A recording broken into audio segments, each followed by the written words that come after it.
Olá, meus queridos alunos, minhas queridas alunas, meus amigos, minhas amigas. Vamos então começar agora o estudo das bases principiológicas do novo Código e das bases principiológicas do novo Processo Civil brasileiro, né? Tem muita mudança aqui, tá? Como eu coloquei para vocês em outra aula, na verdade a gente trabalhava em 73 com um código produto da ditadura, um código autoritário, um código que colocava o Estado em sobreposição direta ali, né, com relação às partes litigantes, e isso nos colocou numa realidade hoje que, se vocês entrarem no site do Conselho Nacional de Justiça e pegarem os relatórios sobre a situação do Poder Judiciário, tá? Já existem aí pelo menos relatórios dos três últimos anos, vocês vão perceber que a nossa realidade hoje é a seguinte: nós estamos batendo aí quase 114 milhões de processos em curso, em uma sociedade que tem 200 milhões de habitantes, sendo que você pode tirar dessa conta aí as crianças, a maior parte dos adolescentes e dos idosos, né? Então, se você pegar aí o núcleo duro aí da sociedade, aquele, como se coloca lá na sociologia, o corpo produtivo consumidor, que é quem realmente está no dia a dia nas relações jurídicas, e em decorrência dessas relações jurídicas surgem conflitos que vão parar no Poder Judiciário, nós temos muito mais do que um processo para cada habitante, né, brasileiro. Então, essa realidade, ela não deu certo, né? Esse tratamento que o Estado vinha dando à solução dos conflitos por meio do processo autoritário não deu certo. Então, o legislador, antes do legislador, houve uma mudança, né? Se vocês pegarem aí, eu recomendo que vocês façam isso agora, no início do nosso curso. Não agora, no início dessa aula, mas no início desse nosso curso, que a gente vai estar aí durante vários encontros, né? É ler a Resolução 125/2010 do Conselho Nacional de Justiça. Essa resolução é um marco modificador de política pública judicial, política pública do Poder Judiciário. Então, se vocês começam a ler ali as considerandas da Resolução 125 do CNJ, vocês vão perceber que o CNJ está reconhecendo a incapacidade do Poder Judiciário resolver esse problema. Porque o problema, para piorar, não é só o número de 114 milhões de processos, é a taxa anual crescente de 30%. Desse número. Então, nós não conseguimos em um ano eliminar 30%, mas todo ano tem 30% a mais de processo. Então, o processo não está servindo para cumprir, para auxiliar no alcance do principal escopo da jurisdição, que é a solução da lide e o restabelecimento da paz social. Se eu tenho um aumento de litigância, né, um aumento de processo na ordem de 30% anual, significa que a litigiosidade está explodindo na sociedade. Então, significa que a jurisdição que vem sendo exercida, ela não tá conseguindo restabelecer essa paz social. Então, tem esse marco, né, que redireciona a forma de tratamento dos conflitos pelo Estado, e a Resolução 125 é a resolução que vai começar a trabalhar o incentivo à busca por mecanismos consensuais de solução de conflitos, né? A ideia de que as partes que estão litigando são adultas, são maduras, elas podem participar do processo de solução do conflito, porque isso vai reduzir o número de processos e isso vai efetivamente restabelecer a paz social. Beleza? Então, nessa aula aqui, olha só, a gente vai trabalhar essas bases principiológicas que eu elenquei aqui para vocês na forma de alguns princípios. Dá uma olhada aqui nesse rol dos novos princípios. Se vocês perceberem aqui, ó, a gente tem a constitucionalização do processo. A gente comentou na aula passada que o Código 73 se apresentava como um sistema autoritário e isolado. O princípio do autorregramento da vontade, que isso aqui era inconcebível no Código de 73, as próprias partes, né, participando ali ativamente da criação de regras de procedimento. Isso é inovação total do novo Código. A cooperação, aqui não é só entre as partes, a gente pode até fazer aqui um ajuste e colocar a cooperação entre os sujeitos do processo. É até mais amplo, tem que cooperação entre as partes, só que o Estado determina que a cooperação envolva todos aqueles que participam do processo. Então, entre os sujeitos processuais, o estímulo à autocomposição, né, a busca pela utilização de mecanismos autocompositivos, mecanismos consensuais de solução de conflitos, a primazia do julgamento de mérito, o processo regido pelo Código 73 era um processo extremamente formalista. Então, é óbvio que se eu tenho um processo extremamente formalista, que faz com que o juiz extinga o processo sem resolução de mérito por qualquer errinho formal, essa ação vai ser reproduzida. Você vai ter, para cada processo, vai ter 2, 3 processos para tentar discutir o mérito. Então, um novo princípio aí, primazia do julgamento de mérito, estimulando os juízes, né, a sempre buscar a solução do mérito e para que isso aconteça, resolvendo questões formais, né, meramente formais. Só para chamar a atenção, assim, eu estou fazendo uma passagem geral introdutória, depois a gente vai abordar aqui cada um desses novos princípios, porque princípio é a base de tudo e, sendo a base de tudo, merece uma atenção bem detalhada, tá? Efetividade do contraditório, mas já existe princípio de contraditório na Constituição, sim, mas a gente está falando de um outro tipo de contraditório, de um contraditório realmente efetivo. Porque o contraditório lá da Constituição não impede, por exemplo, um juiz de proferir decisões surpresa, né? Aquelas decisões que o juiz da noite para o dia profere e ambas as partes ficam incomodadas. Ele pronunciou uma decadência. Peraí, não teve decadência porque teve um fato, uma causa interruptiva da contagem desse prazo decadencial. E o juiz não sabe. Se ele tivesse ouvido as partes antes de decidir, ele não teria proferido essa decisão que agora se transformou em 2 recursos de apelação. Então, a ideia da efetividade do contraditório força o juiz, até quando ele vai decidir com base em matéria de ordem pública, a sempre ouvir as partes antes de decidir. O efetivo contraditório não permite que o juiz profira nenhuma decisão contrária ao interesse das partes sem oitiva prévia das partes. A eficiência do processo, que trabalha, está trazendo lá da Constituição o princípio da eficiência, né, do artigo 37 da Constituição. A gente está falando de princípio da administração pública, então a gente está pensando aqui em um princípio aplicado ao juiz na condição de gestor do processo, gestor de recursos humanos, lá que ele tem no juízo, né, no cartório, gestor de recursos materiais e gestor do tempo, né? Então está tudo dentro do plano da administração, tá? Do exercício da função administrativa. A vinculação aos precedentes, um princípio que visa aí eliminar aquela loteria jurisdicional, nas palavras da professora Teresa Rudalvin Wambier, que o judiciário hoje está inserido, né? Eu tenho ali, como acontece em Brasília, 8 varas de fazenda pública. E aí você tem um concurso público, vários candidatos entram com a ação para tentar ir para a segunda fase.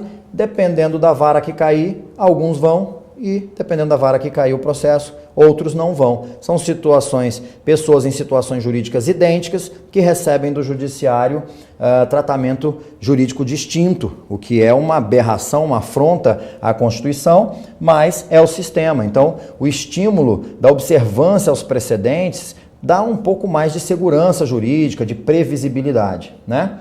A publicidade aqui realmente ela só está sendo reproduzida, e um princípio que nasceu morto no nosso código, porque ele estava ali previsto, né, no texto que foi aprovado, sancionado, a observância da ordem cronológica de conclusão dos processos, mas no curso desse processo veio a Lei 13.256 de 16 e inseriu um aposto aqui, né, que a gente pode colocar assim, ó, observância preferencial da ordem cronológica, ou seja, matou o princípio, não serve mais para nada, tá?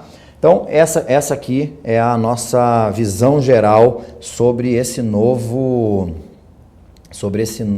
processo civil, sobre as bases principiológicas do novo Código de Processo Civil e do novo processo civil.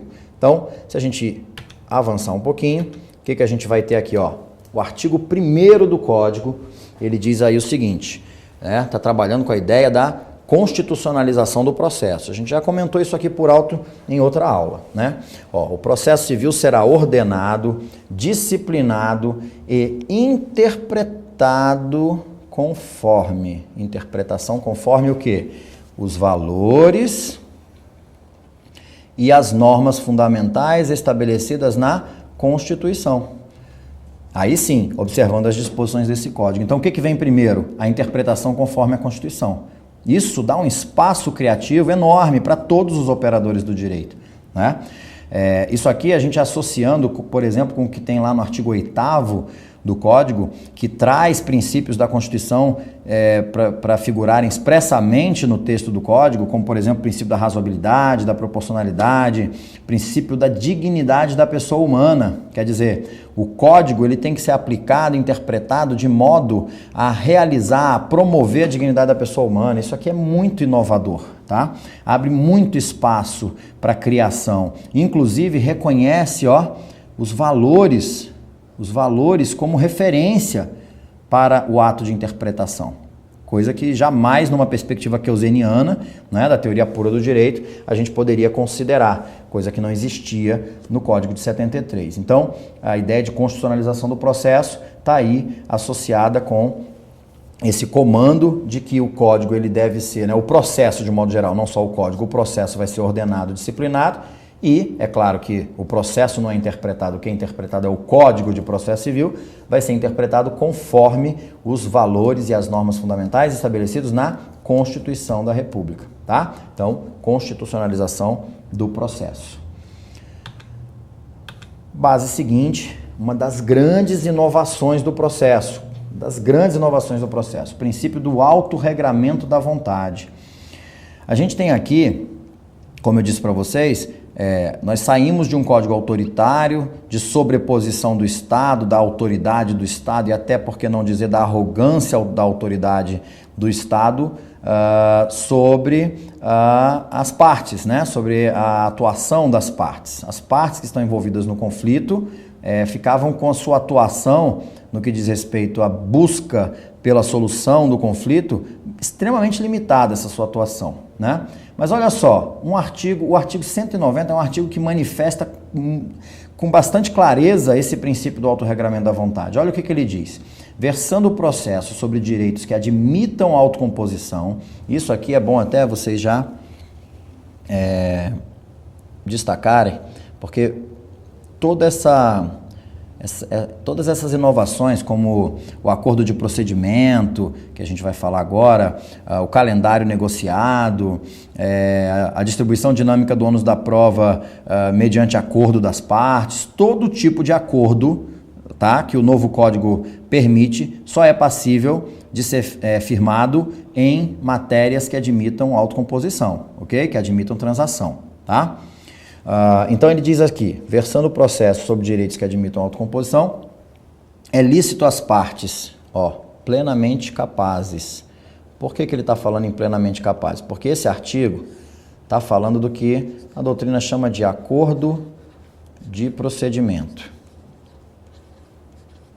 ou negócio processual. Eu não gosto da expressão negócio processual, porque isso aqui não é um acordo de processo, é um acordo de procedimento. Processo é o fenômeno, procedimento é como esse fenômeno se desenvolve, né? Então, eu posso falar em negócio procedimental, aí tudo bem, acordo de procedimento ou negócio procedimental. Sendo um negócio jurídico, quais são os requisitos de validade do negócio jurídico? Agente capaz, forma prescrita ou não defesa em lei e objeto lícito. Bom, o objeto é lícito porque está dizendo que é lícito fazer isso aqui. O agente sendo capaz e não tendo forma prescrita, porque a licitude está justamente em você estabelecer novas formas, tá? Então, eu tenho um negócio jurídico, né? Em matéria de direitos que admitam autocomposição, é lícito às partes capazes estipular mudanças no procedimento para ajustá-lo às especificidades da causa e convencionar sobre os seus ônus, poderes, faculdades e deveres processuais antes ou durante o processo. Antes pode ser numa cláusula contratual. Eu já firmo um contrato e aí eu falo, vamos botar uma cláusula compromissória de arbitragem? Não quero arbitragem não. Então tá bom, mas vamos colocar uma cláusula então dizendo que se a gente tiver qualquer problema no curso desse processo, desse contrato, Quem entrar com a ação, não importa, qualquer um dos dois já concorda que todos os prazos processuais vão ser de 5 dias? Prazo para apelar, para entrar com recurso especial? Vamos. Então pronto. Então está convencionado e acabou, tá? Então a ideia aqui, e aí eu acho que é importante frisar isso, o código está autorizando não é você a criar um procedimento do zero, tá? O código está autorizando a fazer mudanças no procedimento comum. Mudanças com a finalidade de ajustar o procedimento comum às especificidades da causa, ok? E aí você pode convencionar livremente sobre ônus, poderes, faculdades e deveres processuais, antes ou durante o processo, tá? Uma observação importante que merece aqui é a seguinte: não há necessidade de homologação desse acordo pelo juízo. A gente está falando de direito patrimonial disponível, que admite autocomposição, é o negócio, livre manifestação de vontade das partes e é apenas para ajustar, né, algumas mudanças para ajustar a especificidade da causa. O que o Código diz no parágrafo único do artigo 190 é o seguinte, ele até reforça essa ideia de que não preciso homologar, tá? Mas ele diz que o juiz vai exercer, né, de ofício ao requerimento, diz o parágrafo único, o juiz controlará a validade das convenções previstas nesse artigo, que é o 190, recusando-lhes a aplicação somente nos casos de nulidade ou de inserção abusiva em contrato de adesão ou em que alguma parte se encontre em manifesta situação de vulnerabilidade. Perceberam que não há necessidade de homologação pelo juiz? O Código ainda diz que ele vai controlar a validade recusando-lhes a aplicação somente nos casos de nulidade ou de inserção abusiva em contrato de adesão, tá? Isso aqui é extremamente importante. Os juízes têm que aceitar o autorregramento da vontade. É um princípio do processo, é um princípio do novo Código de Processo Civil, está dentro da ideia do estímulo à busca de soluções consensuais dos conflitos, que é inaugurada essa busca com a política pública que vem estabelecida pela Resolução 125 do CNJ, né? Já recomendei a leitura em outra oportunidade e vou reforçar aqui. CNJ 125 de 2010. Vamos para frente. Tenho outra manifestação do autorregramento da vontade no artigo 191. Aqui a gente já está falando de uma outra figura chamada calendário negociado. Calendário negociado, tá? O calendário negociado é uma manifestação do autorregramento da vontade, óbvio, né? E diz assim, de comum acordo, agora olha a diferença, o juiz e as partes podem fixar calendário para a prática dos atos processuais quando for o caso. O calendário vincula as partes e o juiz, e os prazos nele previstos somente serão modificados em casos excepcionais devidamente justificados. Ora, se vincula o juiz, é óbvio que o juiz tem que participar da discussão do calendário negociado. É uma afirmação do autorregramento da vontade, da mesma forma que o acordo de procedimento, mas, diferente do acordo de procedimento, que não precisa de homologação do juiz, de concordância do juiz, o calendário negociado precisa da concordância do juiz, porque é de comum acordo entre as partes e o juiz, tá? Esse calendário pode estabelecer, por exemplo, olha, a fase postulatória tem que se encerrar até o dia tal, a fase instrutória vai ter que ocorrer no dia tal, a audiência de instrução vai ser no dia tal. E aí uma coisa que é interessante do acordo de procedimento é que ele dispensa as intimações para aqueles atos que devem ser praticados em determinada data.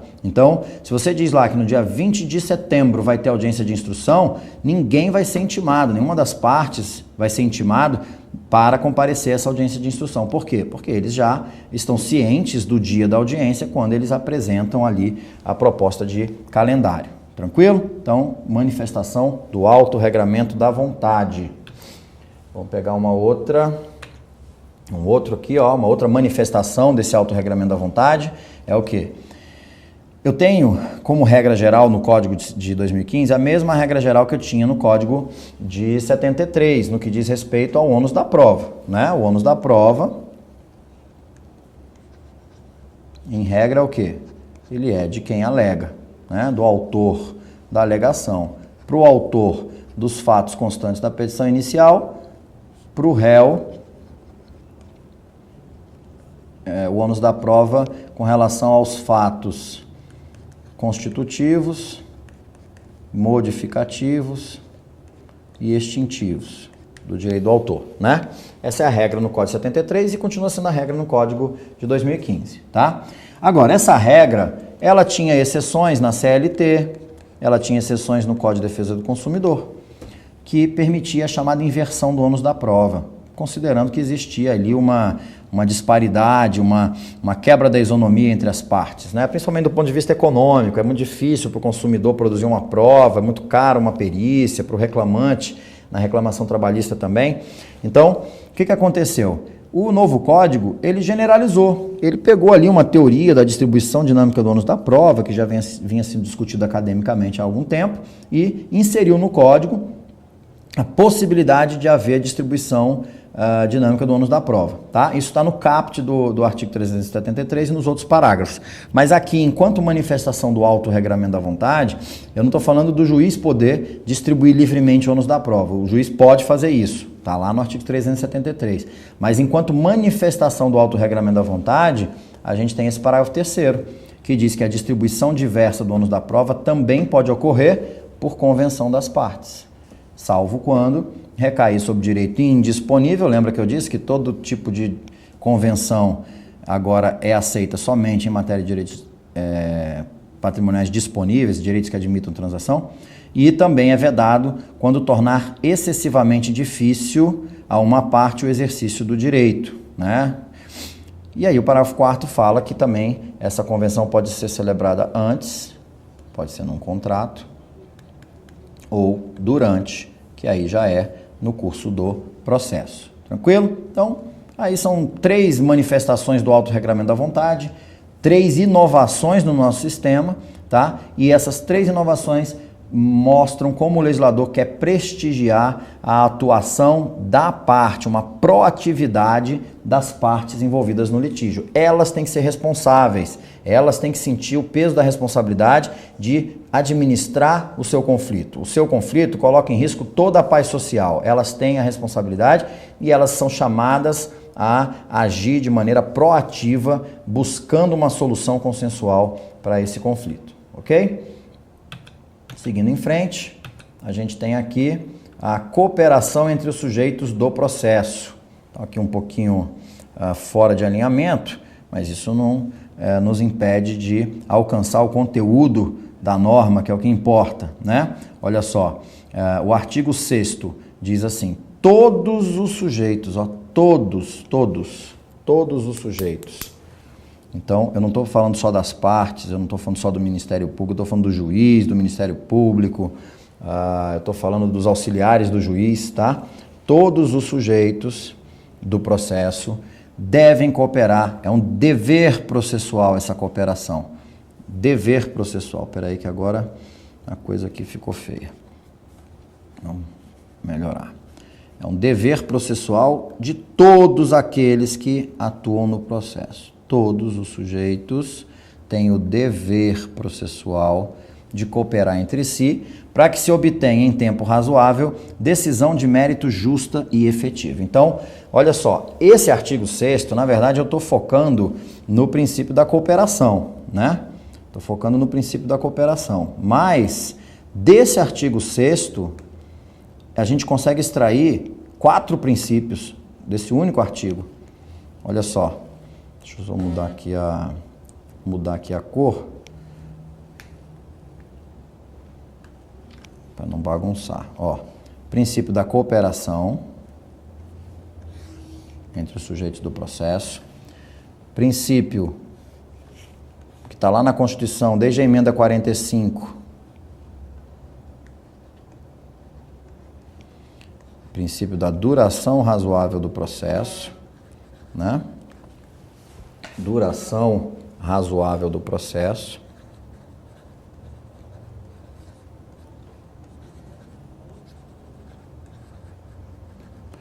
Princípio da efetividade, ou seja, não me interessa só uma declaração de direito, aquilo ali tem que se converter numa situação concreta, efetiva, né? E o judiciário tem que garantir isso para mim.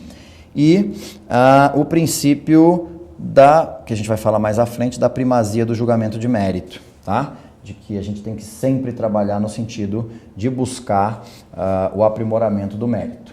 Tranquilo? Então, princípio da cooperação entre os sujeitos processuais. Aí a gente tem aqui, o próximo princípio, né, pelo que a gente já vinha tratando, é o princípio do estímulo à busca pela solução consensual dos conflitos, tá? Esse é um dos princípios mais importantes, porque, como eu disse para vocês, ele é a base ali da resolução 125. Então, vamos deixar isso aqui para a próxima aula, a gente encerra aqui com esses princípios que a gente já trabalhou, e a próxima aula a gente continua aí a segunda parte dessas bases principiológicas do novo processo civil e do novo Código de Processo Civil, e a gente já começa aí falando do estímulo à utilização de mecanismos consensuais de solução de conflitos, mediação, conciliação, tranquilo? A gente se encontra daqui a pouco. Até já!